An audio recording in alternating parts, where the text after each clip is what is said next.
Some cicadas emerge from the ground every year, while others operate on a 13 or 17-year cycle. There's no way to totally stop cicadas, but they don't bite or sting, and they do minimal damage to most plants, so a little diligence and damage control is all that's needed. To prevent damage to plants, cover smaller plants with mesh nets and secure them with twist ties. Mature trees can withstand some damage, but can be wrapped with barrier tape as a deterrent. Patch any holes in your home to prevent cicadas from entering. Perform yard work in the morning or at dusk to avoid attracting cicadas. Prune and dispose of any plants with cicada eggs and remove any cicadas from your house manually. Avoid using insecticides and wait for cicadas to leave on their own after about 6 to 8 weeks.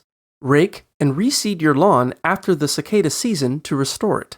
Remember, cicadas do not sting, bite, or pose a threat to large trees or plants. Do your best to enjoy the strange experience and rest assured that they are not harmful.